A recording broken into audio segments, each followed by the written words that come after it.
Mesdames et messieurs, bonjour, bonsoir et bienvenue à un autre épisode des Antipodes de la lutte. Pat Laprade, KR, Kevin Raphaël. Yes sir, ça c'est le show où mon TDAH me sert.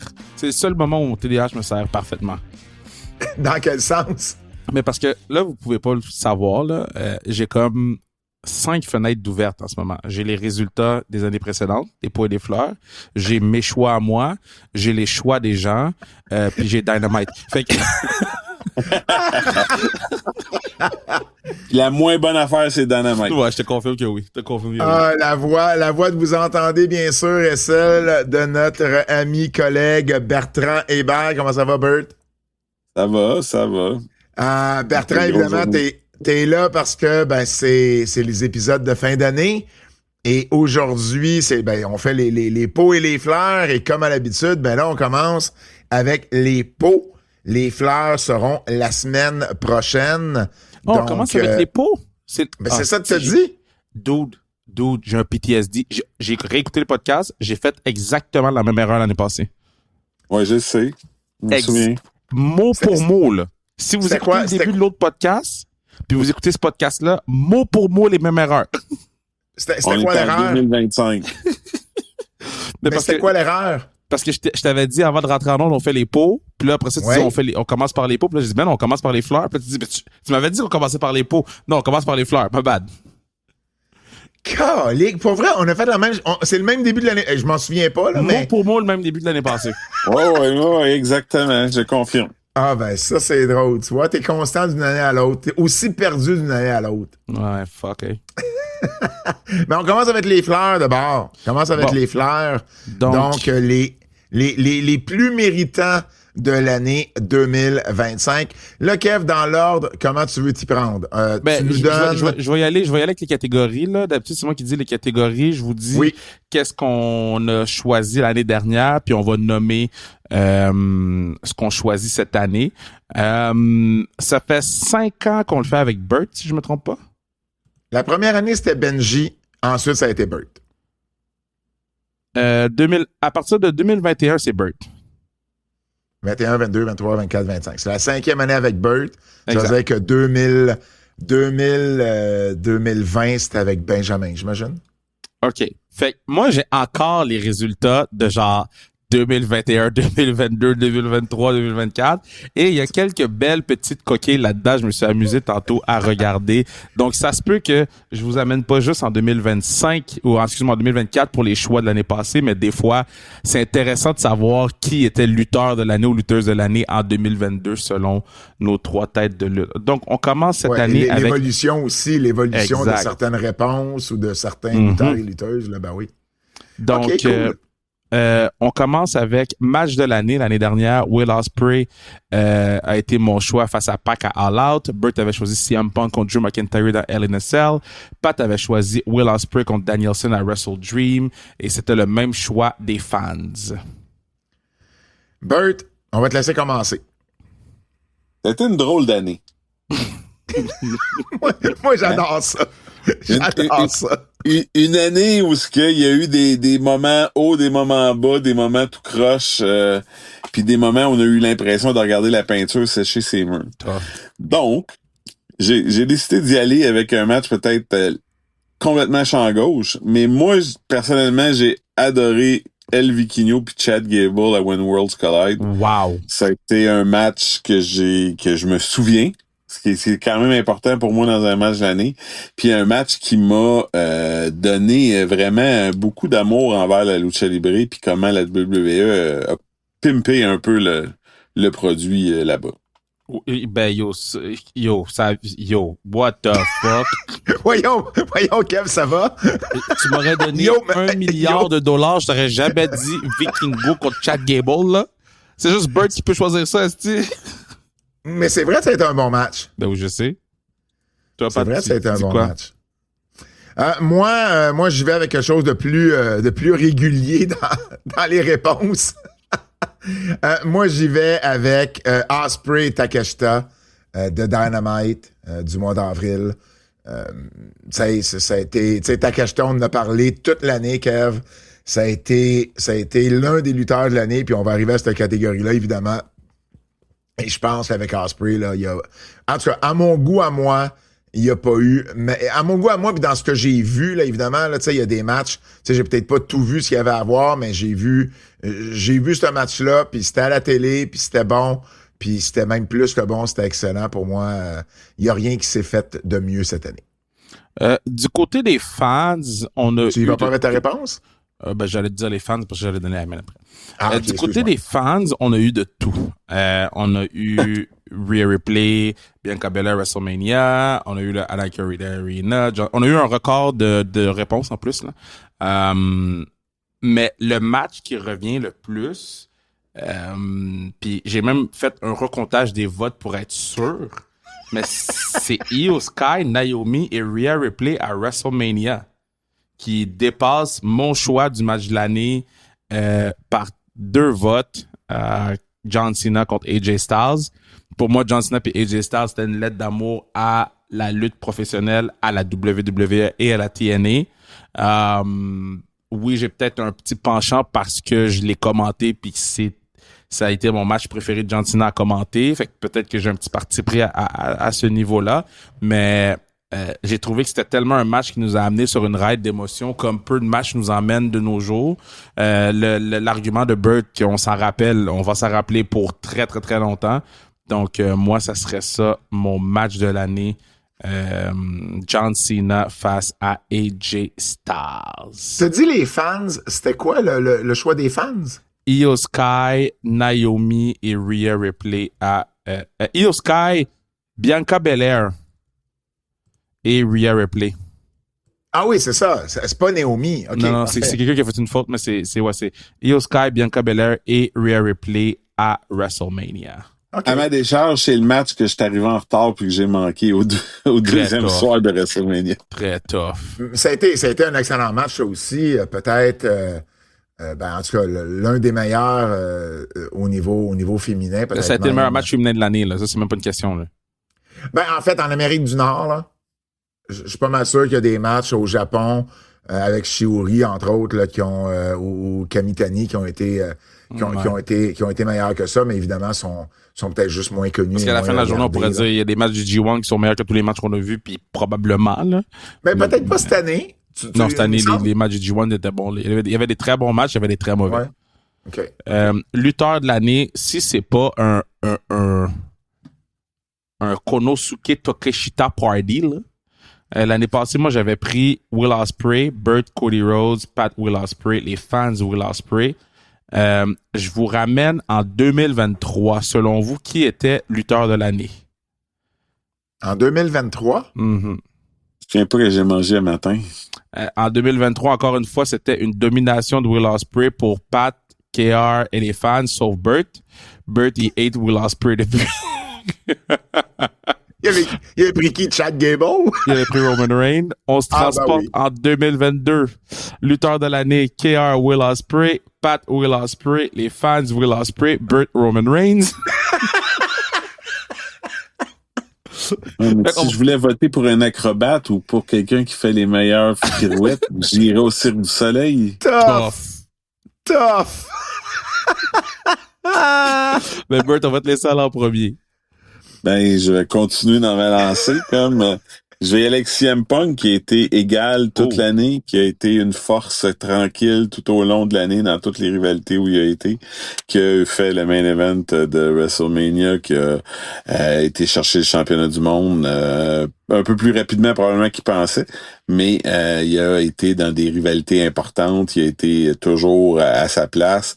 Le retour de AJ Lee, tout ça a été des gros moments dans l'année. Il a été une force constante partout à WWE. Il a jamais pas scoré quand on a mis la POC sur sa palette, là. Pat? Moi, j'y vais avec Takeshita. Écoute, je l'ai mentionné tantôt, on a parlé de lui toute l'année. J'ai des petites stats pour vous. Si j'avais à vous demander qui est le lutteur qui a eu en 2025 le plus de matchs raté par Dave Meltzer, okay? Je dis pas que c'est l'opinion de tout le monde, mais c'est une référence. Qui vous diriez en a eu le plus de 5 étoiles et plus cette année cette année? À cause du G1. Non. Burt? Bandido? Non. J'en ai pas la moindre idée. Will Ospreay, malgré une année écourtée, Will Ospreay en a eu 7, Takeshita en a eu 6, Bandido en a eu 5, mais il y en a 2 autres à 6. Kev, si j'avais à te demander, qui d'autre a eu 6 matchs 5 étoiles cette année? C'est qui tu m'as dit les noms avant? Ospreay, Takeshita, Bandido. Bandido en a 5, Takeshita 6, Ospreay 7. Puis il doit en avoir un du Japon, là, c'est pour ça que tu me demandes? Non. Ben, Swerve? Non. Pour vrai, ça m'a surpris. Hangman? Mascara Dorada. Ouais, lui, il pète tout, là. Et Kyle Fletcher. Les deux en ont eu 6. C'est fou pareil, là. On n'avait pas Kyle Fletcher sur notre carte de bingo parmi les plus 5 étoiles de l'année, là, au début de l'année. Là. Fou. Toi, ton lutteur? Ou les fans? Ben, en fait, les fans ont choisi Konosuke Takeshita aussi. Donc, on poursuit sur la lancée des 4 dernières années que tout le monde est d'accord sur le même lutteur sauf Burt. Parce que je fais aussi avec. Tu l'aimes-tu un peu, au moins, Takeshita, Burt? Oui, Takeshita est excellent. Mais il drive pas la business que les autres drivent. Puis, ça reste encore, là, ce soir, il était dans un 3 contre 3 par rapport à Dynamite. Donc, il n'y a pas le feature puis il n'y a pas le spotlight que les gars de la E vont avoir pour traîner le morceau de compagnie puis vendre le business. Là. Ça, je te le donne. Puis, même au Japon, il ne sera pas le main event cette année. Là.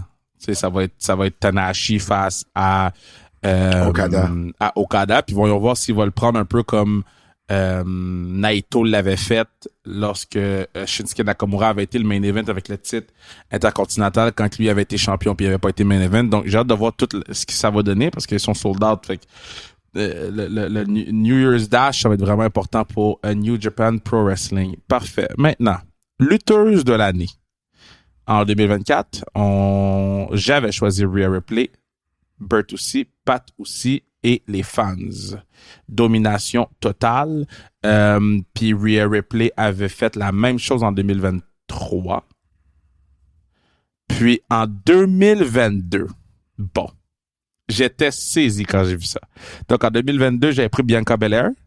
Burt avait... Tu te rappelles, c'est pas qui t'avais pris, hein? Burt t'avais pris Jamie Hayter. Ouais, mais à l'époque, elle a eu une grosse année de mémoire. Jamie Hayter et puis Pat avait pris Shiori. C'est la preuve comment que tu peux perdre beaucoup après une blessure, surtout s'il n'y a pas de plan créatif en arrière de toi comme pour te ramener. Mais on parle de 3 ans, là. C'est fou, là. Ouais. Donc, Burt en premier.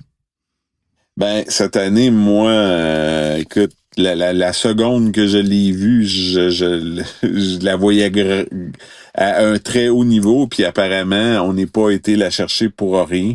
Moi, c'est Stephanie Vaquer qui a complètement dominé en termes de présentation, de championnat, de où est-ce qu'elle s'en va, puis de comment on la positionne pour la compagnie à court, moyen et long terme. Elle a atteint un niveau qu'on n'aurait jamais cru. Il y a vite en plus, hein? Vite. Ce qui est très rare. Toi, Pat? Moi, j'imagine je vais prendre l'autre choix avec lequel les fans vont débattre. J'imagine, là, si j'ai pas vu le choix de nos auditeurs, mais si j'avais à guesser, d'après moi, ça doit être entre Stephanie Vaquer et mon choix, qui est Mercedes Moné. Tu sais, c'est difficile de passer à côté l'année qu'elle a eue, ne serait-ce que par, bon, évidemment, toutes la gamique de titres qu'on lui a donné. Mais, tu sais, elle a eu des gros matchs à travers tout ça. Peut-être pas la constance qu'on aurait voulu, mais en même temps, elle a été mise de l'avant. Pour moi, il y a pas une autre lutteuse, puis j'ai inclus Toni Storm là-dedans, qu'on a autant poussé dans le monde de la lutte. Et puis, mon choix s'arrête sur Mercedes Moné. Mon choix, c'est le même choix. C'est dans plus d'un pays en plus aussi, juste l'ajouter, là. Tu sais, elle a fait des trucs en Europe, elle a fait des trucs, tu sais, un peu partout, là. Excuse-moi. Mettons, tu sais, mon choix aussi a fait des trucs un peu partout, là, avec la WWE. Écoute, c'est le même choix que les fans. Moi, je vais avec Io Sky, puis on a 3 choix complètement différents. Io a eu la belt 2 fois cette année. A eu le meilleur match de l'année féminin à WrestleMania avec Rhea Ripley et Bianca Belair. Io était dans l'histoire main event de Raw pendant un très long bout. Ils ont eu un gros spot sur des shows où il y a seulement 4 matchs ou 5 matchs. Io Sky se retrouve souvent dans ces 4 ou 5 matchs-là. Puis elle a comment que la foule embarque avec elle, c'est quand même impressionnant, là. Donc, moi, ma lutteuse de l'année, j'y vais avec Io Sky. C'est un excellent choix parce qu'on parle aussi on parle de son match à WrestleMania, mais faut pas oublier le main event d'Evolution avec Rhea Ripley puis Naomi, puis elle a eu un excellent match au Japon aussi à Marigold avec Mayu Iwatani. Donc, c'est vrai. Ça a été une grosse année là pour Io Sky. Ouais. Lutteur le plus amélioré l'an dernier, Jey Uso, Drew McIntyre, Kyle Fletcher pour Pat et Bronson Reed pour les fans. Je voulais faire l'exercice de retourner. En 2023, KR, Orange Cassidy, Burt, Dominic Mysterio, Pat, Damien Priest, les fans Swerve. Et en 2022, la plus... Quoi? Attends, j'ai un petit bug. On n'ira pas en 2022. Mais donc lutteur la plus... On n'ira pas en 2022. Lutteur la plus améliorée, Burt. Mais c'était une transformation qui a commencé en fin d'année 2024, vraiment, mais en 2025, je pense que Kyle Fletcher s'est transformé complètement d'une partie d'équipe à main eventer, puis en personne qui, si bien protégée, si bien présentée, si bien mis en valeur, pourrait devenir une grosse vedette avec la AEW. Malheureusement, je trouve que parfois le booking de Tony est toujours un peu...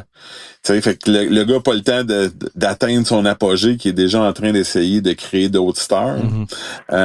Mais bon, sinon, je veux dire, Fletcher, s'est réinventé complètement. Là, moi, je me souviens d'avoir vu aussi Open en Angleterre quand on était en tournée pour le livre de Pat Patterson. Puis, je veux dire, aussi Open m'énervait pas pantoute, mais tu sais, clairement, Kyle Fletcher a complètement réinventé de toute sa présentation à sa lutte jusque dans le positionnement qu'il y a eu, puis les chances qu'il y a eu, puis les championnats qu'il y a eu cette année. Je me rappelais pas avoir pris ce choix-là l'an passé, mais je vais le défendre encore cette année parce qu'il a pris une autre coche d'avec l'année passée. Tu sais, je veux dire, l'année passée, je trouvais que Fletcher c'était beaucoup amélioré, mais encore là, jamais j'aurais pensé qu'il nous aurait donné 6 matchs 5 étoiles et plus. Fait que pour moi, il y a encore sa raison d'être le lutteur le plus amélioré. C'est quand même difficile à faire 2 années consécutives. Puis peut-être j'ai été influencé par sa fin d'année l'année passée, comme Burt disait, là, que, tu sais, oui, ça s'est fait plus sur le tard, mais je trouvais qu'il y avait tellement eu une belle fin d'année, c'était difficile de pas le mentionner.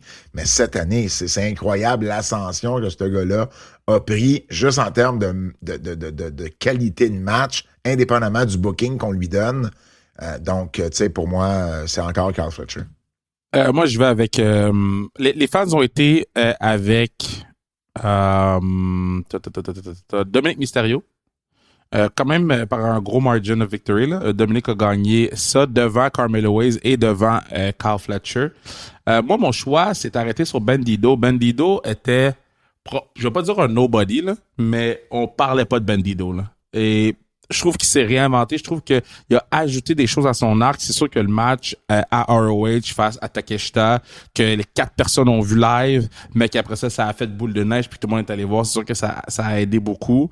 Mais je vais le donner à Bandido parce qu'il a passé de quelqu'un qu'on avait dans aucune conversation à être la conversation. Donc, j'y vais avec Bandido. Lutteuse la plus améliorée. L'an dernier, j'étais allé avec Nia Jax. Burt avec Liv Morgan, Pat Liv Morgan et le peuple Liv Morgan. C'était une année beaucoup plus difficile de ce côté-là. J'ai trouvé que en tout cas moi je suis arrivé à me pencher vers NXT là. Et la seule pour moi là qui est vraiment sortie nulle part, qui a réinventé une nouvelle présentation, qui a eu un push pour aller avec ça, moi j'ai été plus vers Tatum Paxley parce que je trouvais pas personne qui s'était devenu quelqu'un dans l'année ou qui avait sorti au-delà de ses capacités précédentes. Donc moi ça a été quelqu'un qui est sorti de nulle part part pour moi de ce côté-là, que les premières fois que j'ai vu, je me disais, je suis pas trop sûr. Puis finalement, par le temps qu'ils l'ont mis championne, je trouvais qu'elle était à sa place. Donc... moi, j'y vais dans le même sens de Burt, mais pas la même lutteuse. J'y vais avec la championne qui a précédé Tatum Paxley, c'est Jessie Jane. Exact. Parce que pour vrai, il n'y a pas personne qui pensait que Jessie Jane qui remporte le titre, c'était autre chose qu'une joke ou autre chose que quelque chose qui allait pas durer longtemps. Puis tabarnouche, ça a été une des meilleures championnes, gars ou filles qu'il y a eu à NXT cette année. J'ai trouvé qu'elle s'est vraiment non seulement améliorée dans le ring, mais améliorée au niveau de ses promos, améliorée dans son personnage. Elle est passée de... On sait pas vraiment c'est qui domine ou c'est qui la leader de Fatal Influence entre elle et Fallon Henley à il n'y a pas de doute que c'est Jessie Jane. Et ça, pour moi, elle a grandi dans plusieurs catégories, puis pour moi, c'est mon choix. Ouais, puis c'est pour ça que moi, jambon dans ce sens-là. Jessie Jane, quand elle a gagné le titre, on pensait qu'elle allait l'avoir pendant 3 semaines. Ben oui. Puis la victoire était surprenante au point que même nous, quand on le commentait, on n'a presque pas réagi parce qu'on pensait que c'était un fuck finish. Est-ce qu'on a plus réagi que Tia Hale? Ouch, too soon. Je trouve qu'on a plus réagi. Ouais, mais anyway, sur le broadcast, je l'ai dit, elle a perdu le souffle, man. Qu'est-ce que tu veux que je te dise? Ça arrive de perdre le souffle, man. Elle a perdu le souffle. Qu'est-ce que tu veux que je te dise? Ouais, mais pas que ton adversaire te fait un chokehold pour te tenir à terre après, par exemple. Ouais, ça, c'est sûr que ça aide pas. Mais ouais, non, Jessie Jane, ce que j'ai aimé avec Jessie Jane, c'est le fait que dès la première semaine, elle s'est imposée comme la leader de la division féminine. T'sais, elle a pas gagné le titre, puis ça a été un processus d'apprentissage. Dès la première promo où ils ont fucké son maquillage, mais la première promo, tu comprenais que, man, elle avait un chokehold sur la division féminine.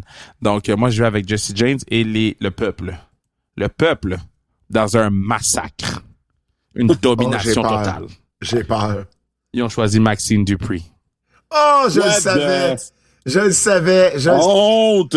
Je le savais. Protège! OK. À sa défense, c'est vrai qu'elle s'est améliorée. De beaucoup. Mais comment De dire? poche à moins poche. Moi, j'ai rien dit. Elle s'est améliorée de beaucoup. Puis elle a gagné une belt.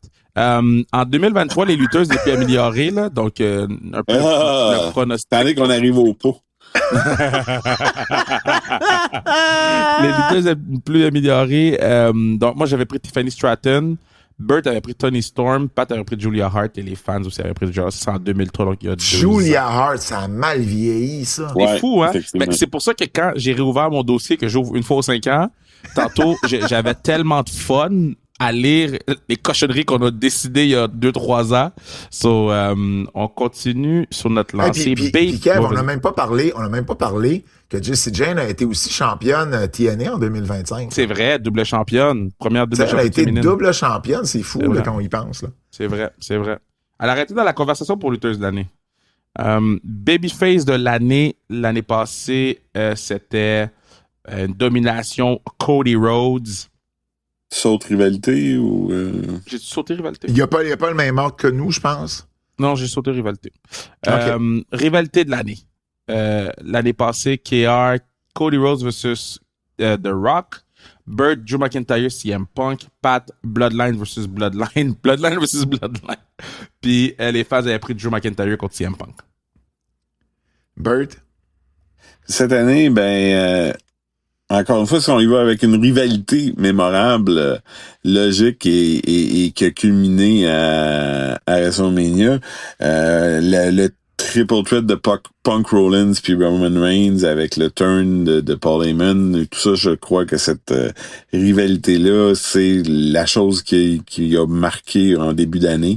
Je suis pas sûr qu'il y ait vraiment une rivalité qui a marqué plus que ça dans l'année, là.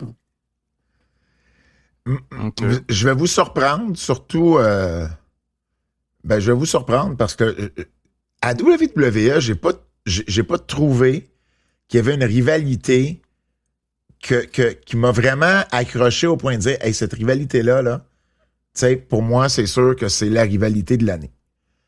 Et je vais vous surprendre parce que c'est pas nécessairement 2 de mes lutteurs préférés. mais je dois avouer qu'ils ont eu une très bonne rivalité qui a donné de bons matchs pour la majorité des amateurs, qui ont donné des main events, puis c'est Adam Page puis Jon Moxley.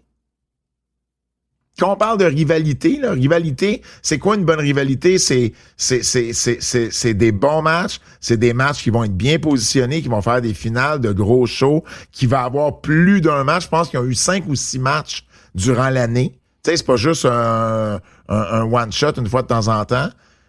Je trouvais que c'était la rivalité qui avait été la plus forte de l'année pour ma définition à moi de rivalité. Ben, tu sais, les fans ont voté en grand nombre pour Seth Rollins puis CM Punk, là. Ça reste que cette rivalité-là a duré longtemps. C'est sûr que c'est une rivalité qui était plus au début de l'année, fait qu'on l'oublie peut-être un peu plus. Mais moi, j'ai vraiment été pas gauche, pas droite, champ centre, là. MJF face à Mystico. Ça a été pour moi... En fait, cette rivalité-là m'a fait m'asseoir pour écouter 2 matchs de CMLL cette année. Tout le crédit à ces deux-là. Quand la foule s'est mise à chanter à Dynamite, je comprenais pas pourquoi ils chantaient. Je comprenais pas rien. Puis, je me suis attaché à ce personnage-là. Puis, je trouve que MJF, en tant que le méchant américain qui vient envahir le territoire, a bien joué son rôle. Donc, moi, je vais avec MJF face à Mystico comme rivalité de l'année. Retour dans le passé. On s'en va en 2023. Moi, j'avais pris CM Punk face à AEW. Burt avait pris Bloodline face à Sami Zayn et Kevin Owens. Pat aussi et les fans aussi. C'était quand même une grosse rivalité, ça. C'est 2023, là, ça a été tough à battre, ça, là. Tu sais, c'est main event de WrestleMania, c'est Elimination Chamber à Montréal. Tu sais, ça a été une grosse demi-année, là, pour cette rivalité-là. Là. Puis juste pour dire que le temps passe très vite, là. Tu sais, en 2022, Pat puis moi, on avait pris Briscoes contre FTR, puis Burt avait pris CM Punk contre MJF. Donc, le temps passe vite. C'est fou. C'est impressionnant. Donc, Babyface de l'année, c'était Cody Rhodes partout l'année passée. Vous, c'est quoi?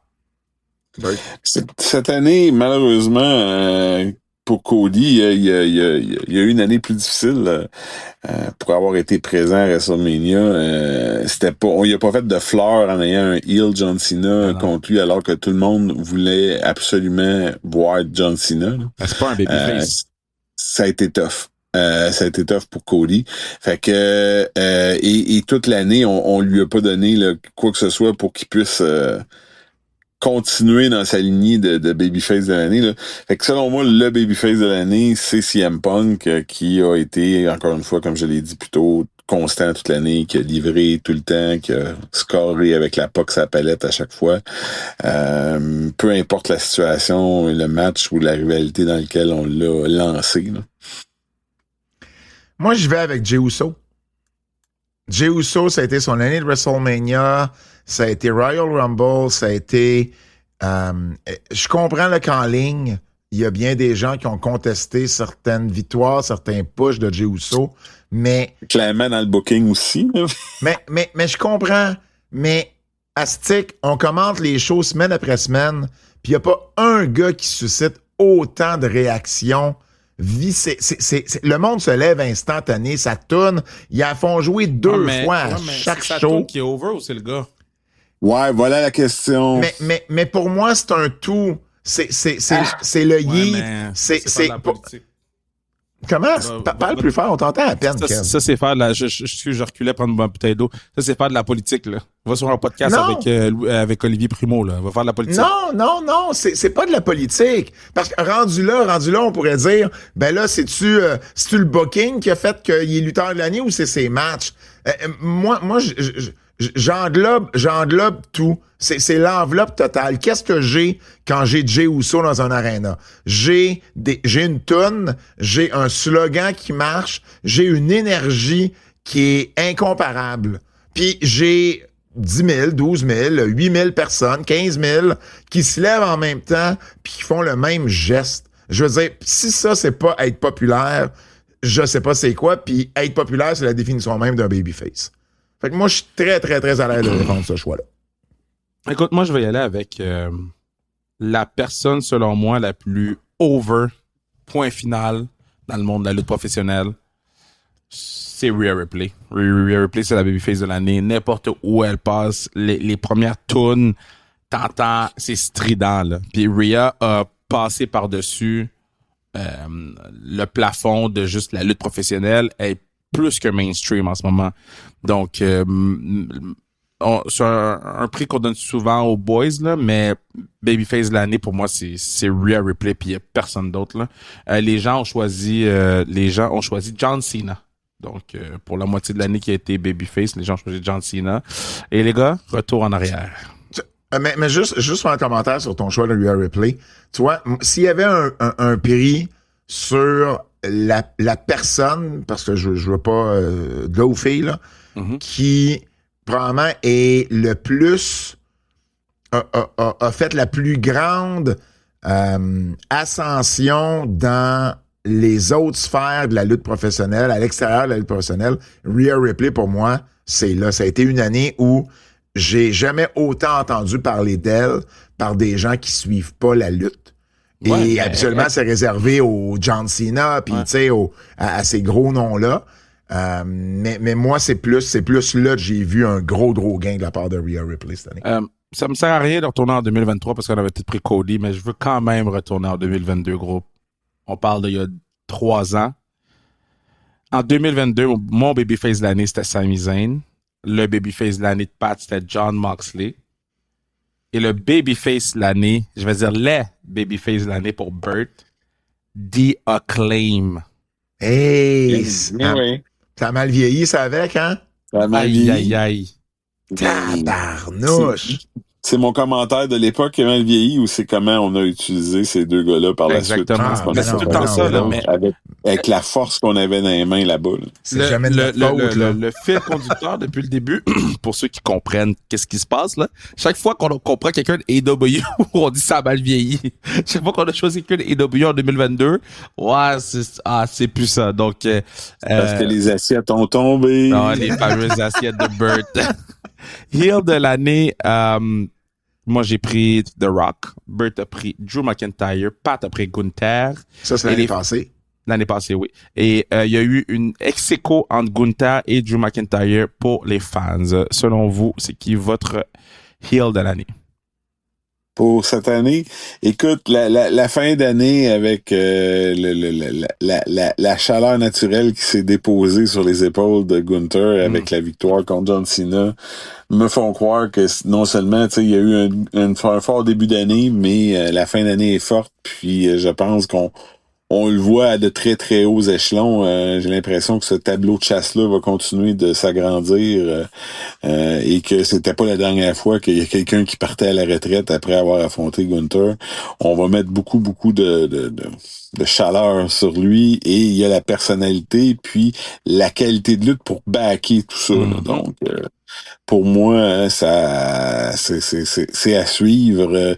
Par contre, moi, j'ai pas compris le backlash qu'on avait sur Gunther parce que, à part le match d'AJ Styles, c'est peut-être le meilleur match que John a eu de l'année. Là. Donc, Cody Rhodes à SummerSlam aussi. C'était un autre bon match, mais on savait très bien qu'avec Gunther, il serait entre bonnes mains puis qu'on sortirait un gros match. Là. Pas pour il y avait aucune chance que ce soit pas un bon gros match. Puis ça, je pense que ça, c'était plus important que qui était pour aller gagner ce match-là à la fin. Là. J'ai le même choix. J'ai le même choix pour les mêmes raisons. On a tous le même choix d'abord. Là. On a tous le même choix. Je vais à Gunther aussi pour les mêmes raisons. Les fans ont choisi Dominic Mysterio. Je retourne en 2023. J'ai trouvé cette année Dominic avait été un peu plus aimé que dans les années passées. C'est pour ça que je l'ai pas choisi. C'est un excellent choix. C'est un bon heel. Mais cette année, je trouve que tu sais, on sent qu'à un moment donné, le babyface turn va arriver puis ça va exploser. Les gens, ils cheer. Les gens cheer pour Dom. C'est ça, à WrestleMania, il y a eu un des plus gros pop des deux soirs. Ouais, puis au Mexique aussi. Heel de l'année en 2023, moi et les fans et moi, on avait choisi Christian Cage. Burt avait choisi Gunther et Pat avait choisi Dominic. Mais Christian Cage, heel de l'année en 2023. Tag. C'est fou. Je te dis, là, quand j'ai retourné dans le document Excel, j'étais comme, mais ça se peut pas qu'il y ait autant de noms qui existent juste plus.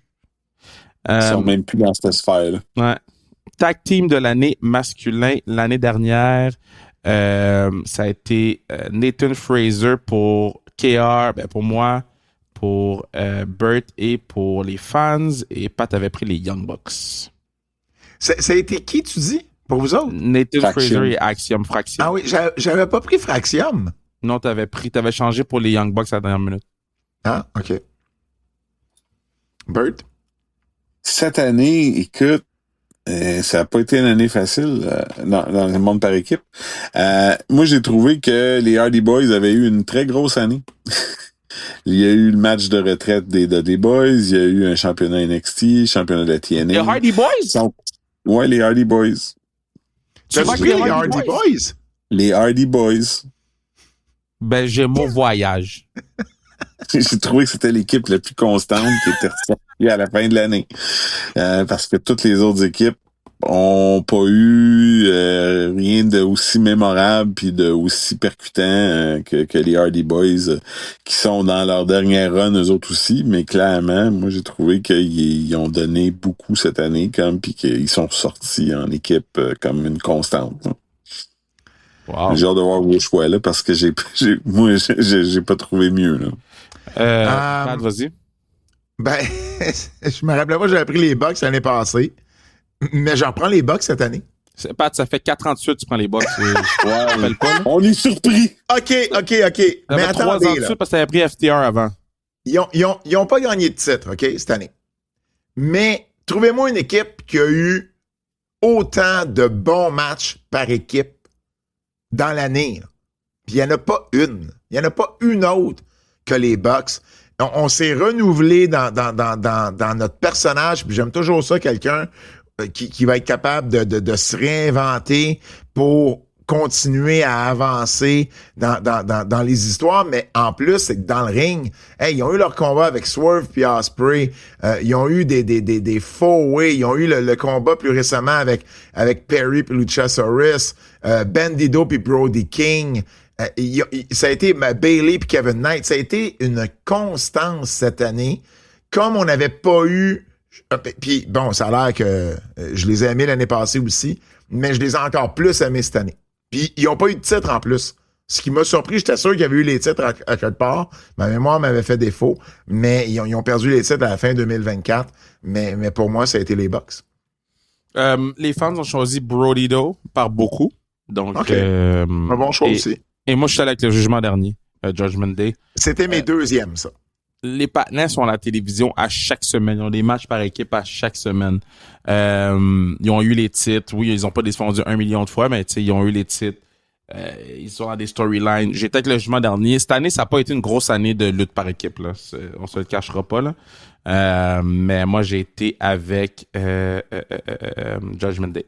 Équipe féminine de l'année. L'année dernière, j'avais Bianca Belair, Jade Cargill. On avait tous Bianca Belair et Jade Cargill l'année passée. Bert? Écoute, cette année, j'ai Charlotte puis Alexa Bliss. Ah ouais. Que j'ai trouvé qui était encore une fois une constante, ils ont livré, ils se sont réinventés les deux, ça leur a donné une chance de se démarquer du reste des filles. Principalement Charlotte qui travaillait à contre-courant sans arrêt. Donc ça leur a permis de développer leur personnalité, puis ils ont été dans le mix sensiblement toute l'année. J'ai la même équipe. Pour moi, c'est l'équipe que je savais pas que j'avais besoin de voir en 2025. Quelque chose. Je dirais pas jusque-là, mais. Ouais. Ben, l'équipe. Oui, l'équipe que je savais pas que j'avais besoin de voir. Je veux dire, il n'y a pas eu beaucoup de nouvelles équipes. Ben oui, là, vous allez me dire. Ben, en fait, si je regarde en lutte féminine, il n'y a pas eu tant de nouvelles équipes que ça. Puis ça, pour moi, c'est un duo je m'attendais à rien. Puis ça a super bien fonctionné au-delà de probablement les attentes de tout le monde. C'est une nouvelle Charlotte. Moi, de voir Charlotte habillée en street clothes, là, juste pour ça, je trouve que c'est un vent de fraîcheur pour son personnage. Une Charlotte babyface en plus. Ils ont une belle chimie. Puis moi, j'ai bien aimé ce que j'ai vu d'eux autres cette année. OK, l'équipe la plus constante de l'année, ça a été Roxanne Perez et Raquel Rodriguez, de by far. Raquel Rodriguez, c'est la meilleure lutteuse par équipe all-time de la WWE. Je le dis sur le broadcast, puis je le dis maintenant parce que c'est un fact. Parce qu'elle a beaucoup de titres. Elle a eu beaucoup de titres, mais tu sais, c'est des bons matchs qu'elle donne avec ses coéquipières, que ce soit parce qu'elle a eu plusieurs coéquipières différentes aussi, tu sais. Je trouve que Raquel avait aussi l'impression d'être la pierre ou le séquoia derrière l'arrivée de Roxanne Perez sur le main roster, ce qu'elle a très bien fait. Et Roxanne a très bien fait lorsqu'on lui a donné le ballon pour courir avec. Encore une fois, dans des storylines à chaque semaine, ils ont eu les belts longtemps, donnent des bons matchs. Moi, j'y vais avec Roxanne Perez et Raquel Rodriguez. Commentateur de l'année passée, j'ai pris Michael Cole, Bert Jesse Ventura, Pat McAfee et les fans de Michael Cole. I stand by that, by the way. Hein? Je pense qu'on a manqué le bateau de pas revenir plus souvent avec Jesse. Mais bon. Vas-y, Ouais, Bert. donc Bert. Parce que d'ailleurs, le meilleur commentaire de tous les commentateurs avant le match de John Cena, c'est Jesse qui l'a eu, là. Mais, C'est quoi? Attends. Le commentaire, que parce qu'il y en a, il y en a gagné 17, il y en a gagné 17, ça veut dire qu'il y en a perdu 16? Ben oui. Il en a perdu 17. Ben oui, mais c'est... That's nothing to brag about. C'est tellement Jesse Ventura, c'est tellement le commentateur heel qui pointe l'évidence comme pour, Je comprends. moi, ça me ramène directement dans ce qui est vraiment l'époque pour moi où il y a vraiment une dichotomie du méchant, du vilain, puis comment les gens les perçoivent, puis que le rôle de Jesse, il y a pas personne qui fait ça aujourd'hui parce qu'ils ont trop peur de pointer certains des défauts. C'est vrai. Puis je pense qu'il y a quelque chose là, mais bon. je serais peut-être passé de la barbe, là, mais bon. Tu leur prends cette année? Non. Cette année, j'y vais avec le gars qui a sorti une performance hors du commun lors de When World Collide, qui est Corey Graves, qui après qu'on ait pu penser que sa carrière était finie puis que il était pour être benché pour le reste de ses jours, il est tellement sorti fort qu'il est revenu plus fort un peu partout, puis il demeure la voix que je préfère entendre sur les broadcasts en anglais de la WWE. D'ailleurs, il pourrait en avoir plus quant à moi, là.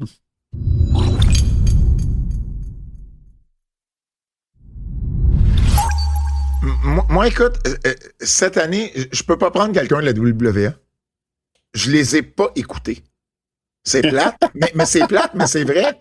Je veux dire, je peux compter sur les doigts d'une main les matchs que je suis retourné voir.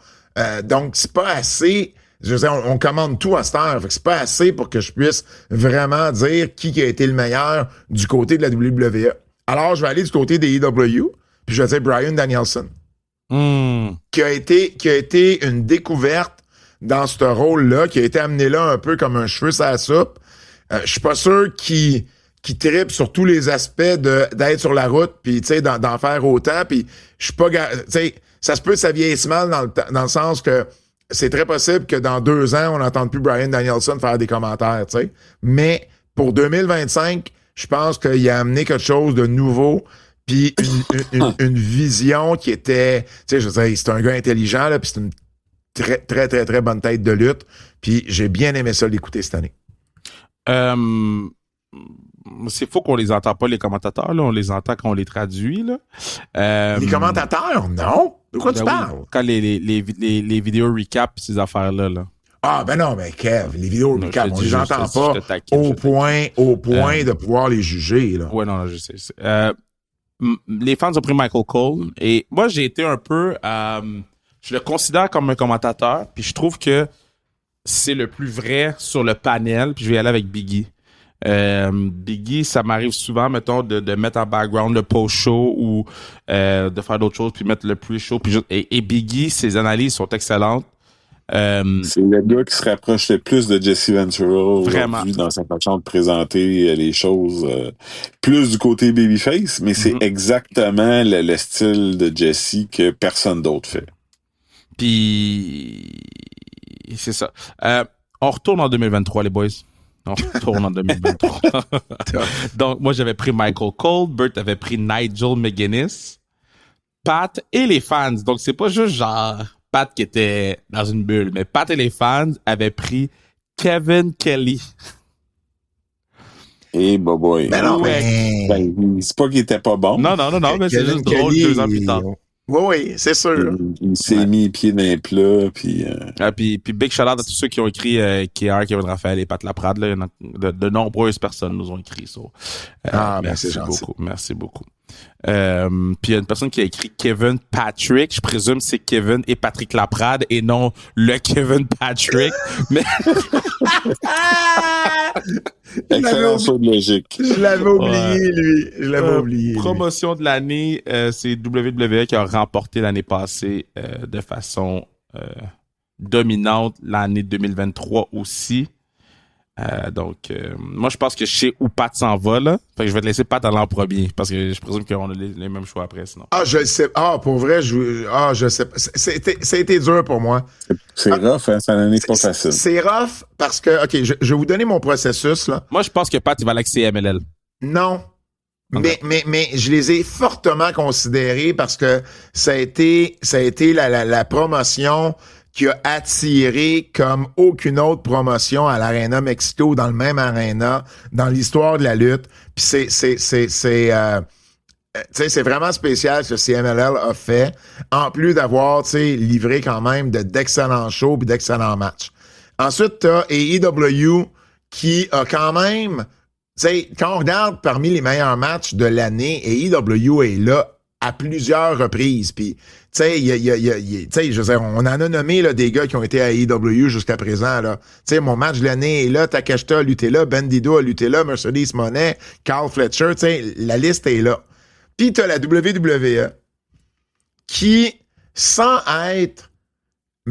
avoir fait plus de matchs de l'année qu'AEW, sans avoir attiré 1 million de personnes dans le même aréna, a quand même été, pour moi, la force dominante sur la scène, de par ses assistances, de par la grosseur des événements, des spectacles.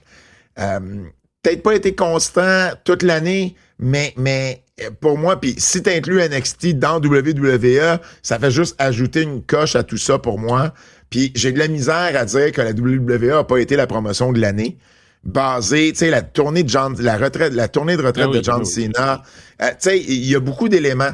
Fait que chaque compagnie, ces 3 compagnies-là, pour moi, ont eu du gros positif durant l'année, puis méritent d'avoir des votes, tout dépendamment qu'est-ce que tu priorises. Mais pour moi, de façon globale, ça a été la WWE.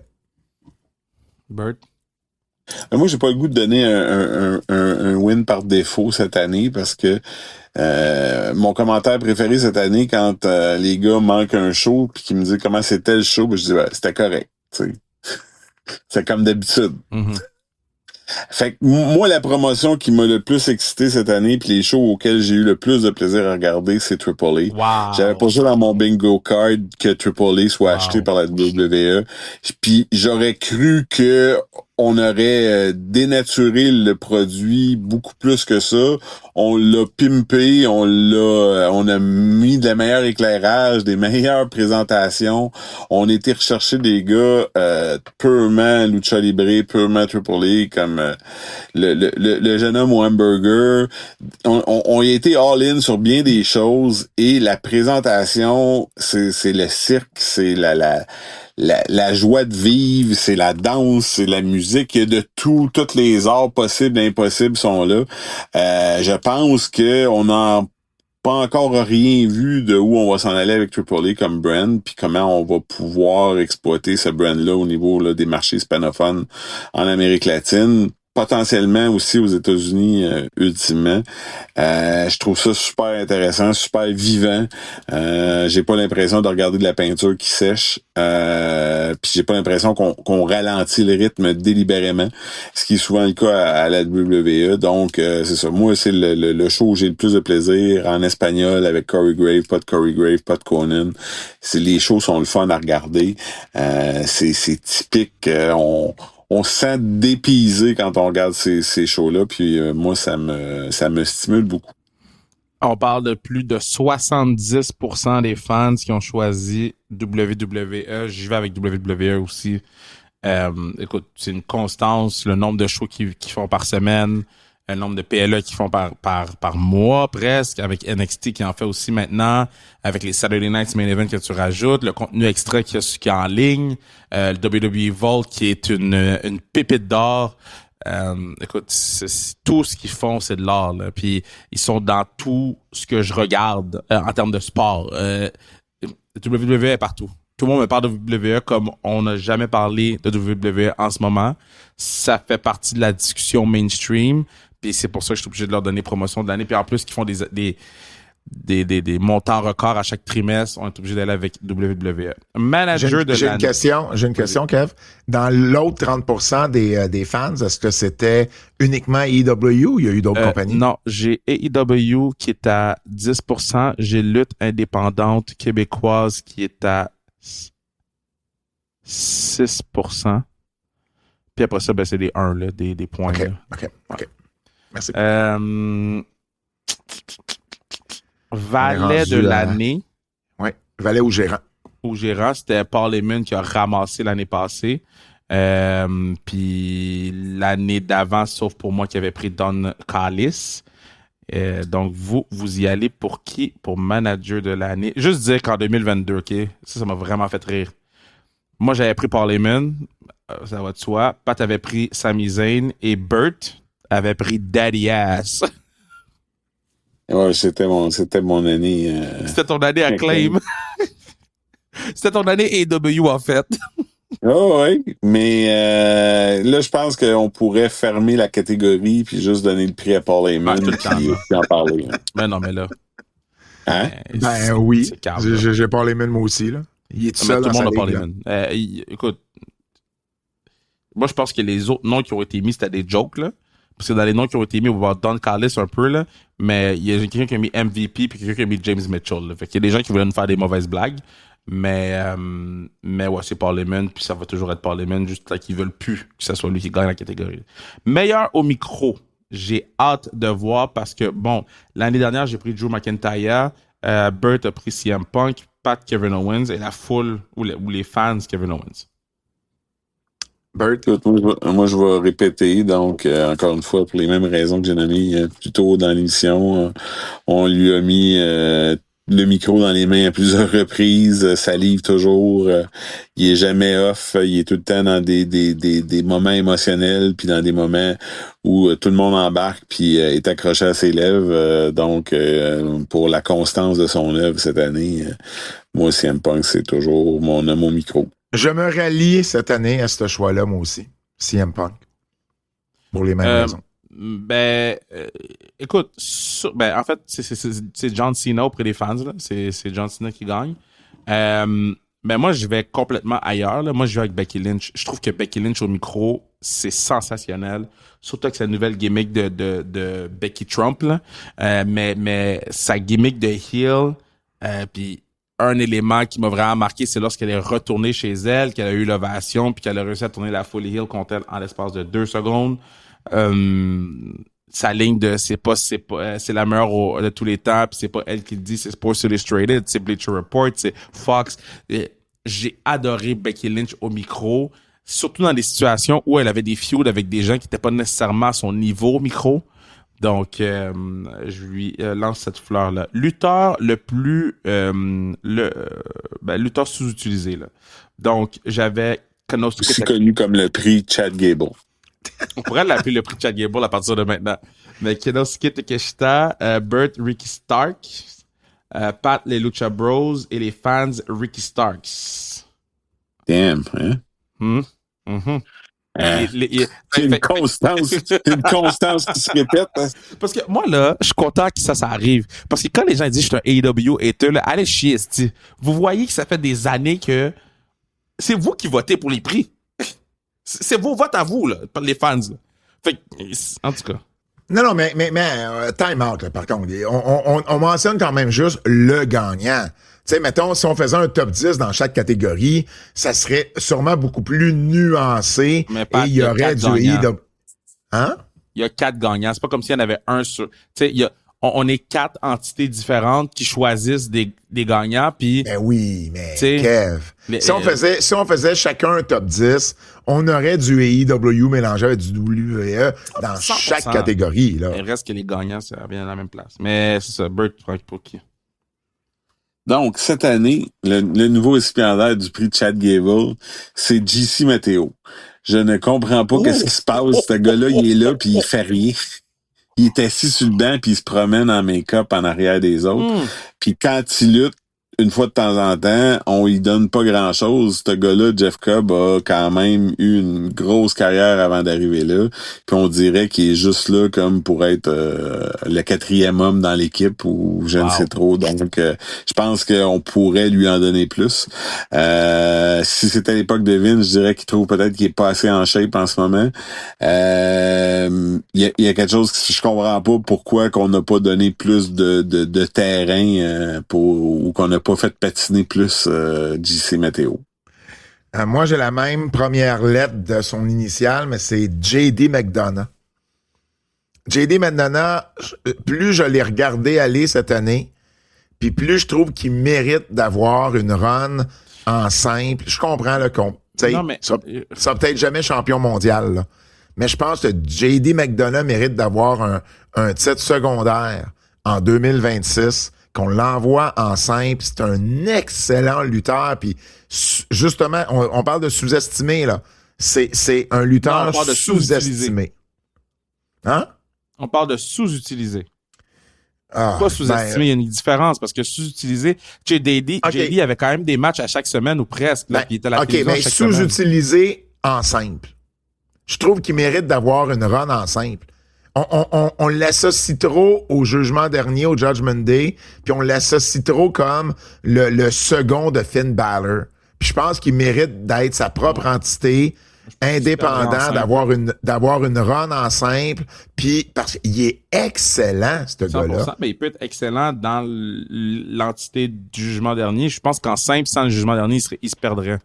Ben, moi, je trouve qu'il mérite d'avoir cette chance-là, puis pour moi, c'est une façon d'être sous-utilisé parce que je pense qu'il pourrait être à découvrir en simple. Moi, j'y vais avec Britt Baker, là. C'est inconcevable qu'une... Elle n'est pas sous-utilisée, elle n'est pas utilisée. Elle n'est pas utilisée par tout. Ça n'a aucun bon sens. Quelqu'un de son talent, de sa trempe, bro, avec tout ce qu'elle peut faire au micro, dans le ring, elle n'est pas utilisée comme on a. Arrêtez de me fucking niaiser, là. Il y a un livre à écrire là-dessus sûrement un jour. Je sais pas qu'est-ce qui se passe là, mais c'est pas normal. Puis tu sais, puis en fait, je trouve ça vraiment drôle parce que on a une ex-écho, je voulais regarder pour être sûr, on a une ex-écho entre Britt Baker et Bayley pour les fans. Mais je peux pas comprendre que Britt Baker n'est pas utilisé là, à la télévision. Là. À un moment donné, il faut arrêter de niaiser. Là. Genre tabarnak, là. Bayley, c'est un bon choix aussi. En 2020... Bayley, c'est un excellent choix. Parce qu'on l'a clairement catégorisé dans le rôle de la dernière arrivée au bal. Là, et on se demande c'est quoi les plans ou pas à long terme ou à court terme avec Bayley parce que on l'a vraiment catégorisé là, en bas de toutes les autres filles qui sont dans le main event. En 2023, moi j'avais pris Britt Baker encore une fois. Imagine. Britt avait pris The Acclaim. Pat avait pris Kofi Kingston. Et les fans avaient à égalité Britt Baker et Miro. Et en 2022, donc, moi j'avais Kevin Owens, Burt Miro, Pat Kevin Owens. Hey, c'est épouvantable. Ouais. Le nombre de fois où ça, c'est en 2022? Ouais, 2022. Puis en 2023, il main eventait contre Stone Cold à Mania. Puis en 2022, on a pris Kevin Owens, puis il avait main eventé WrestleMania. Ben, c'est ça qui est écrit là. OK. Quand même. Ouais. Quand même. Mais c'est vrai qu'avant son main event, par exemple, il faisait pas grand-chose avec. Non, puis après ça, ouais, je pense que, si je me souviens bien aussi, tout de suite après, on l'avait mis dans une feud avec, comment il s'appelle, là? Elias, le frère d'Elias. Elias, hey, ça, là, Tu passes de Main... Je me rappelle encore, j'étais à Rust, tu sais, à Dallas, puis Ézéchiel. tu passes de Stone Cold à Ezekiel, là. C'est une crise de chute. OK. Un gars qui mange du sushi. Non, vous voulez des scoops. C'est un amateur de sushi. Je sais quoi y donner quand on va l'amener à sa restriction chrono. C'est notre grand chum. On a passé WrestleCon avec lui. Émission hebdomadaire de l'année. L'année passée, j'ai pris SmackDown. Bert aussi. Pat avait pris Raw. Les fans avaient pris SmackDown. Quelle année difficile. Parce que je reviens à mon image.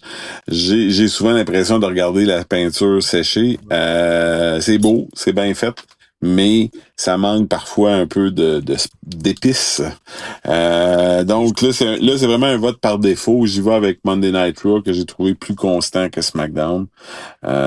Mais c'est parce qu'il n'y a pas vraiment de compétition dans cette catégorie-là. Je veux dire, la WWE est un maître dans les émissions hebdomadaires. Donc, à partir de là, en ce moment, c'est par défaut parce que c'est pas le show le plus excitant au monde, mais ça demeure le seul show qui a une constance. J'y vais avec Raw, moi aussi. Puis je sais déjà ton choix, Kev. Mon choix et les fans, on a choisi NXT. NXT, pour moi, c'est le show le plus constant. C'est un des shows où il y a tout le temps de la bonne lutte. Il y a des très bonnes histoires. J'y vais avec NXT. Surprise de l'année. Donc, moi, l'année passée, j'avais New Day qui se retourne sur Biggie. Pas aller nulle part. Bert avait arrivé de Jacob Fatu. Puis, Pat avait PCO qui remplit l'auditorium de Verdun. Puis, parce que c'est écrit l'auditorium de Verdun. Ça sera pas ma surprise cette année, PCO qui remplit le Colisée de Laval. Et les fans avaient pris le retour de The Rock. Donc, vous, c'est quoi?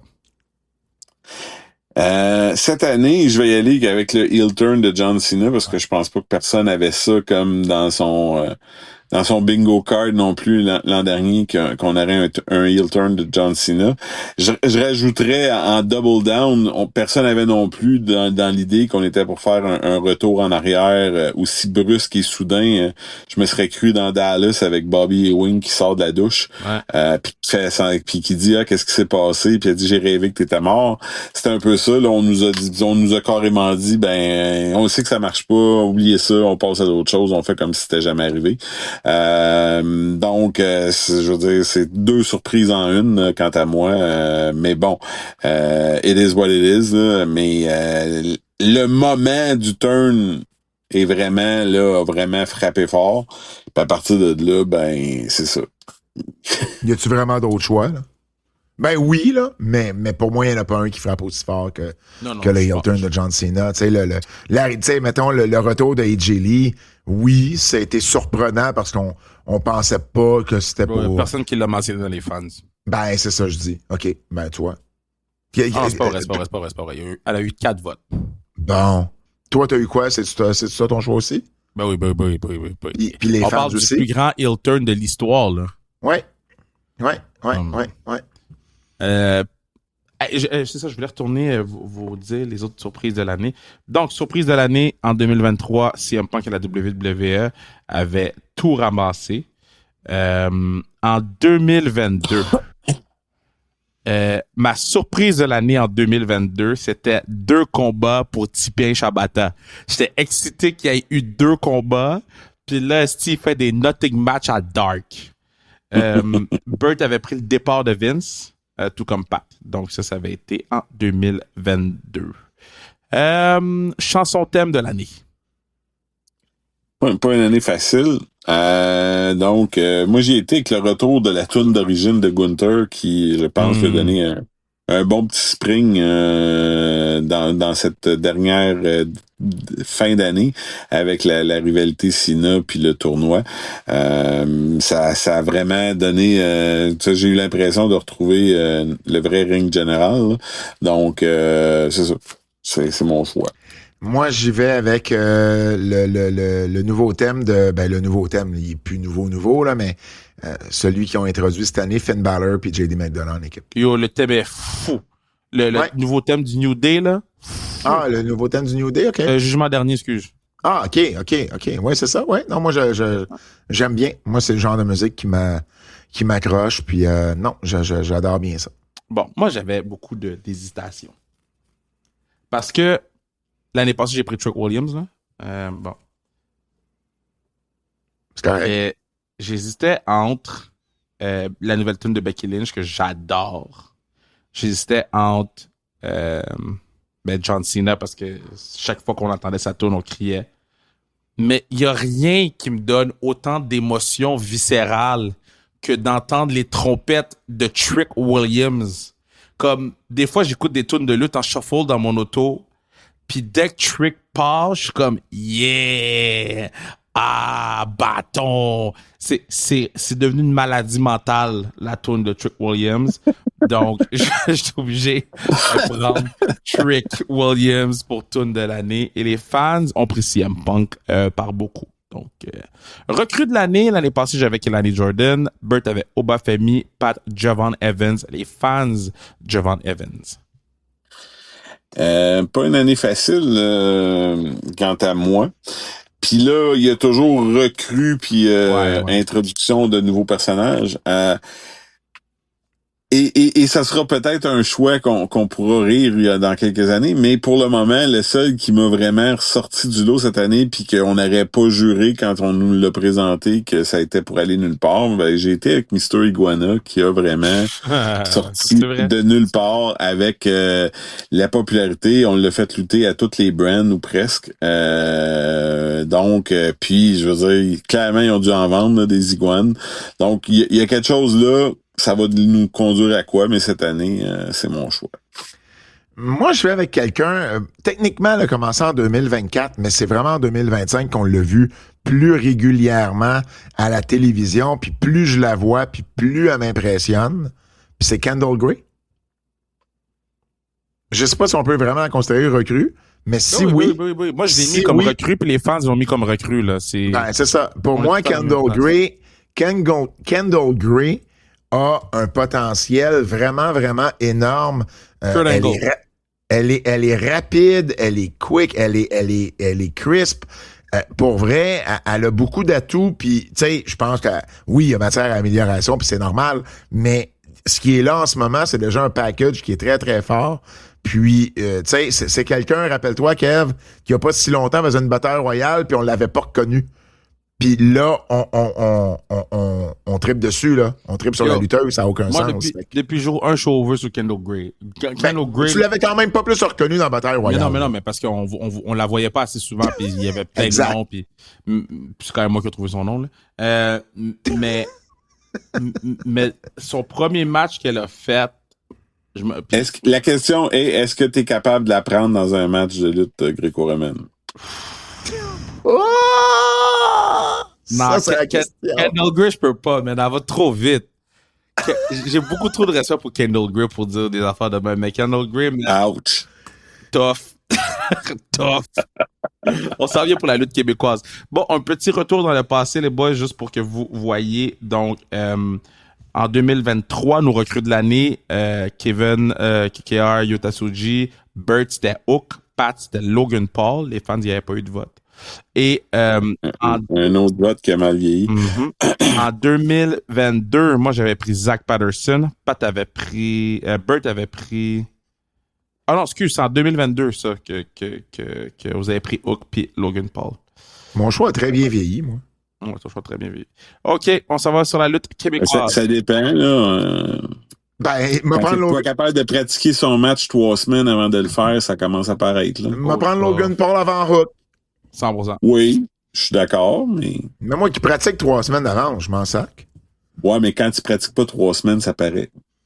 Ça demande quand même un personnage qui est plus que juste la lutte. Il est excellent au micro, Logan. Là. Non, c'est une vraie marde d'envie, mais... ça paraît bien au micro. Lutte au Québec, Kev? Lutte au Québec. Donc, lutteur de l'année au Québec. Je présume qu'on va tous avoir le même. Bert, tu veux que je commence, Ah oui, Bert? on va y aller avec Michel Plante. Michel Plante. Parce que tout le monde le connaît. Yo. Champion. Mais là, champion NSPW, champion FCL, il a regagné le titre des Fofone électriques de Battle War dimanche passé. Je veux dire. Il a lutté contre Carlito. Il a lutté contre Carlito, probablement. Il a lutté contre Cardona. Oui, probablement le babyface de l'année aussi. Tu sais, je veux dire, ça va être dur de tasser Michel Plante de ce spot-là.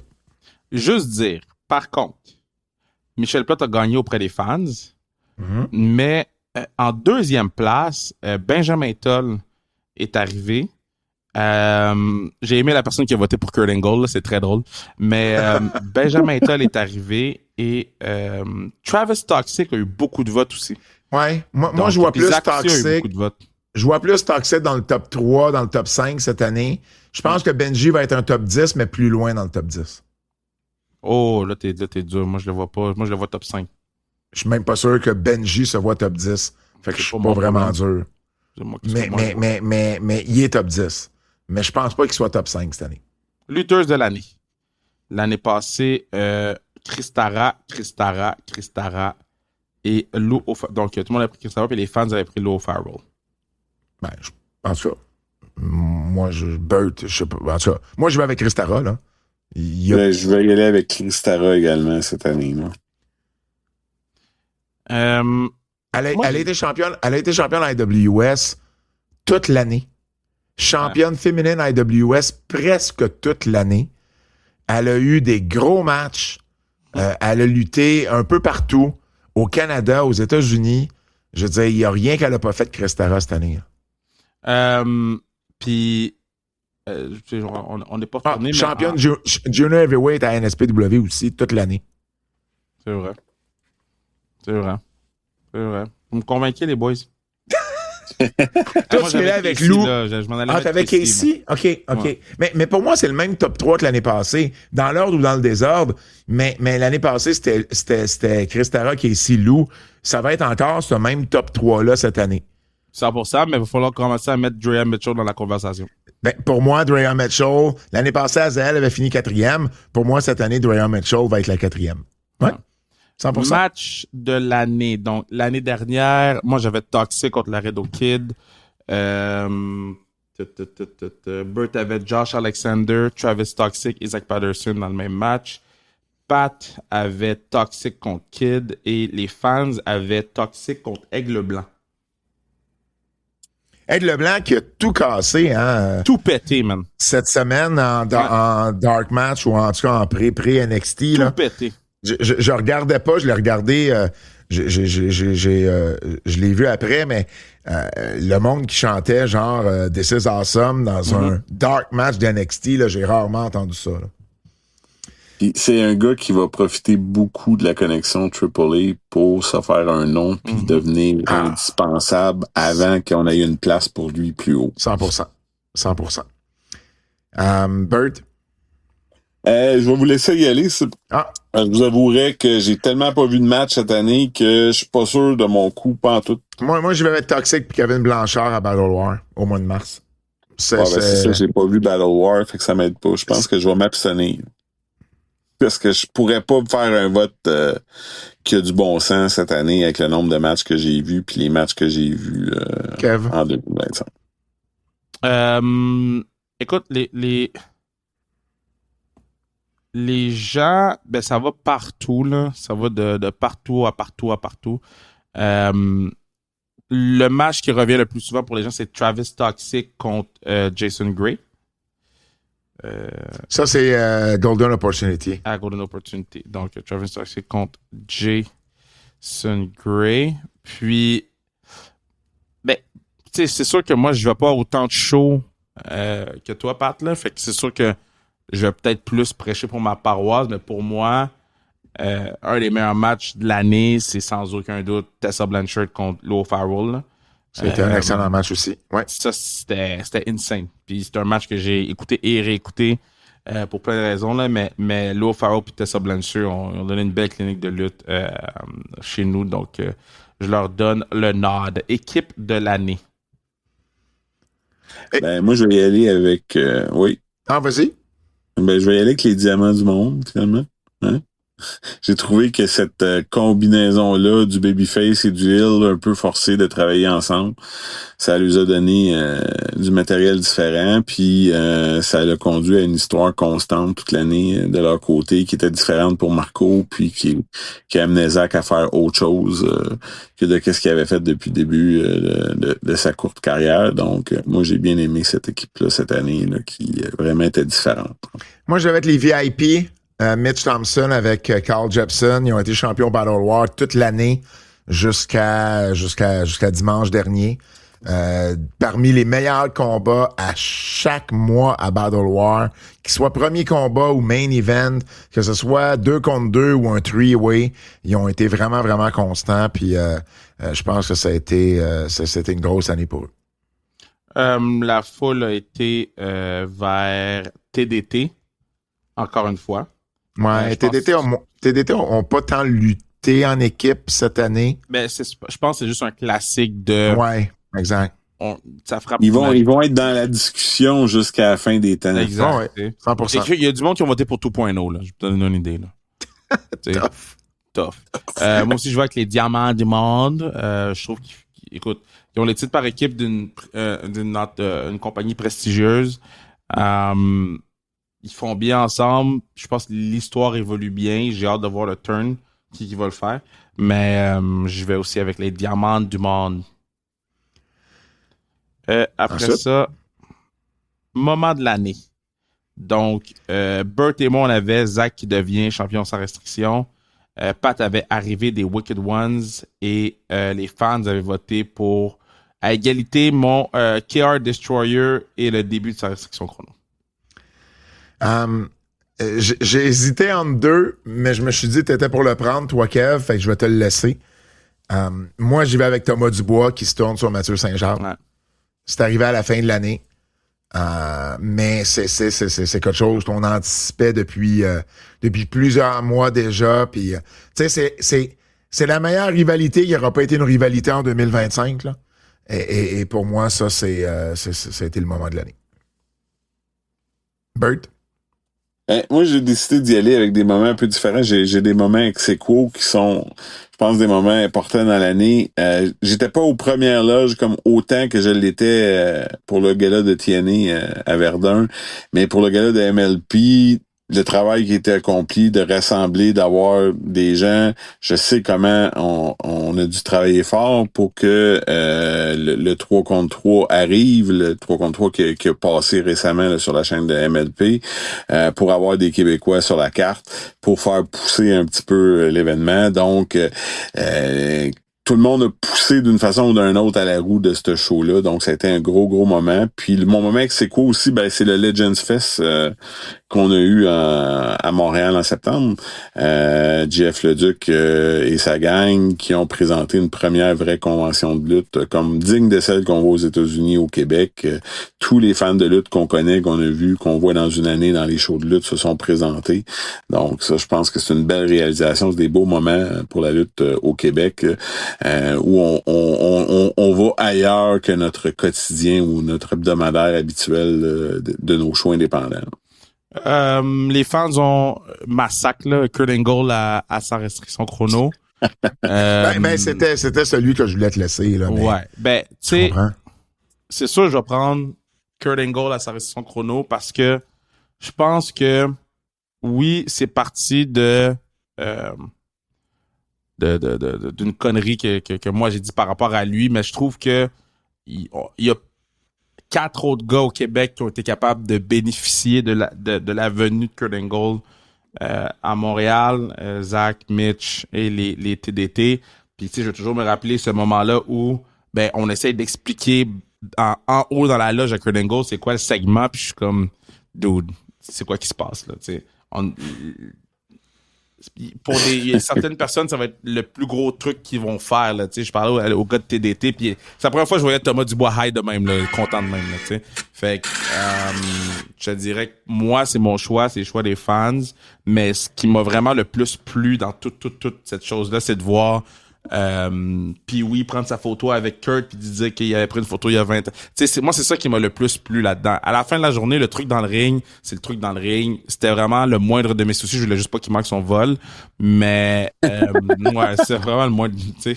Mais, de voir nos lutteurs Kebs qui mettent leur corps sur la ligne, là, à chaque semaine pour des petites payes, chiller un peu avec Kurt Angle, je trouvais ça nice. Show de l'année. L'année passée, c'était Golden Opportunity Massacre. On peut appeler qu'on continue le massacre là. Ouais, Golden Opportunity, c'est tellement gros pour ce que la lutte au Québec présente habituellement en termes de building. Puis ce que les gens comprennent pas, là, c'est rouler le pavillon de Guy Lafleur, là, c'est compliqué. Il y a un syndicat là-dedans, puis c'est bien des tours de passe-passe pour réussir à tout faire puis que de pas y perdre sa chemise même s'il y a du monde dans le building parce qu'il y a plein de dépenses qu'on n'a pas habituellement sur un show standard. C'est du gros travail, c'est une grosse réalisation qui est vraiment là, tu sais, sur une bonne lancée, une bonne pente. Donc tous les fans de lutte de la ville de Québec s'y pointent. Donc ça demeure le happening jusqu'à nouvel ordre. Ouais, moi aussi je joue avec ça, puis pas juste pour la grosseur du show, mais également pour la qualité du show qui est présenté, la lutte qui est présentée aussi. Mais je veux quand même amener une attention spéciale à Battle War House of Evil, qui a été un excellent show là, au mois d'octobre. Donc, je voulais quand même le mentionner, mais c'est sûr que c'est plus difficile à comparer un show devant 200 personnes avec l'ambiance qu'il y a au Fofone électrique, puis un show devant 2000 personnes, tu sais, au pavillon Guy Lafleur. C'est deux types de shows complètement différents. Ça enlève absolument rien à Battle War, mais Golden Opportunity demeure le plus gros show en ville. Puis je pense que jusqu'à nouvel ordre, ils vont remporter le prix année après année. Je pense que depuis, juste vérifier, là, mais ils arrêtent pas de... C'est 14, c'est 13, 14, 15, là, tu sais. Donc, mais dans les prix de l'année, dans les prix de l'année que je gère, ils gagnent pas à chaque année. Ils gagnent souvent, mais ils gagnent quand même pas à chaque année. Non. Mais merci pour le love des gens qui ont voté pour les différents sans restriction chrono. Et dernière catégorie pour la lutte au Québec, lutteur ou lutteuse à surveiller. Ben, moi, cette année, j'ai trouvé là en fin d'année que Katrina Creed s'est démarquée. Elle a lutté avec JCW aux États-Unis. Il y a des pourparlers de Japon. Il y a toutes sortes de choses qui se préparent autour d'elle potentiellement. Donc, c'est quelqu'un qui est à surveiller. Peut-être qu'il va venir se glisser dans la discussion du top 5 dans un an. J'ai rarement aussi peu été d'accord avec toi. J'y vais avec Dante Dubois. Dante Dubois, j'ai vu un de ses combats cette année à la IWS, puis j'ai comme fait, mais mon Dieu, il est excellent. Et j'ai vraiment, puis c'était contre un adversaire, là, c'était pas un adversaire top 10, là. Et pourtant, il y a quelque chose qui m'a accroché en Dante Dubois. Il a été champion canadien de la IWS une grosse partie de l'année. Et puis là, tu vois, il a fait quelques dark matchs à Battle War. Et là, il a gagné la dernière bataille royale. Puis habituellement, tu gagnes la bataille royale. L'année d'après, tu deviens, tu sais, sur le roster régulier de Battle War. Donc, j'ai l'impression qu'on va le voir de plus en plus. Puis, pour vrai, retenez ce nom, Dante Dubois, là, il a un bon physique. Une couple de petites choses à peaufiner là, sur sa gimmick, là, mais il y a un gros potentiel. Et je vais te retourner le compliment.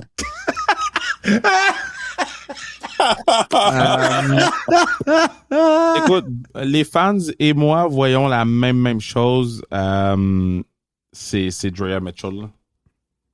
Le charisme de cet être humain, son gabarit qui est différent, comment il bouge dans le ring, son aisance au micro. Je pense que Drea Mitchell, spécialement après avoir été au camp de Bailey, spécialement après avoir côtoyé. Tu sais, moi, j'ai tout le temps à mes joueurs de foot, aller faire des camps au State, aller faire un petit 2-3 jours, prenez l'autobus, tu sais, comme partez juste apprendre d'autres notions que ce que je vous dis parce que ma vérité n'est pas absolue. Puis je pense que ce que Drea Mitchell a vécu là-bas va faire d'elle une encore meilleure lutteuse, un peu comme Leah Spark aussi, mais pour avoir plus travaillé avec Drea Mitchell, je vois son plafond très, très haut. C'est tout. Mais c'est un excellent choix, là, Drea. Absolument. Absolument. Au moins, on ne désuspecte pas mon choix, man. Non, j'ai rien à dire. Non, mais on a fini. Hey, on a fini pour les fleurs et non pas les pots. On a un quiz. On a un quiz, Bert. T'es le bienvenu à participer. Double J, le quiz. En fait, on va faire jouer le thème. Donc, il y a un thème qui va être mis. Le quiz. Spécial les fleurs. Alors, notre ami Double J qui nous offre ce quiz, Jérôme Jacques.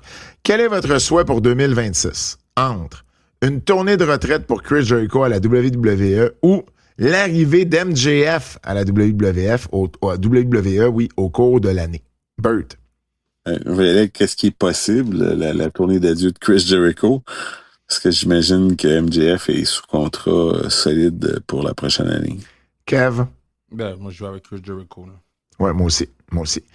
Qui sera le MVP de 2026 entre Gunther ou Braun Breaker? Ouf. Deux bons choix, là. Gunther. Après, qu'est-ce qu'il a fait, le 15 minutes qu'il a fait à Raw, là? Il va être un assassin cette année, là. J'ai plus confiance en Gunther qu'en Braun Breaker, qui est encore untested. Donc, j'y vais avec Gunther. Je dirais 26 Gunther, 2027 Braun Breaker. Je pense que c'est peut-être c'est beaucoup plus réaliste. Ouais. Et finalement, qu'est-ce qui a le plus de chances d'arriver dans les 2 prochaines années? Entre un ultime match de John Cena à WrestleMania ou KR qui donne finalement des points 5 pour ses notes? Ça arrivera pas, les points 5. Ouch! Je pense que ni un ni l'autre va arriver. Ouais. Match nul. Moi, je vais dire KR. Je pense que KR a plus de chances de céder que John va céder à faire un dernier match à WrestleMania. Ouais, t'as dit bien des affaires, t'as fini par faire. C'est déjà tout. C'est déjà. Il y a plus de chances qu'un lutteur revienne à la lutte que Kevin changer d'idée. Et ça, c'est le booker de Sans Restriction qui parle. Oh, wow, ça, c'est parfait pour finir ce spécial Les Fleurs. Merci beaucoup, Bert, d'avoir fait ça avec nous. Et puis, la semaine prochaine, pour les auditeurs, dans quelques minutes, pour nous, on se fait les pots, le pire de l'année dans la lutte professionnelle. Au nom de Kevin Raphaël et de Bertrand Hébert, mon nom est Pat Laprade et on se dit à la semaine prochaine. C'est un rendez-vous.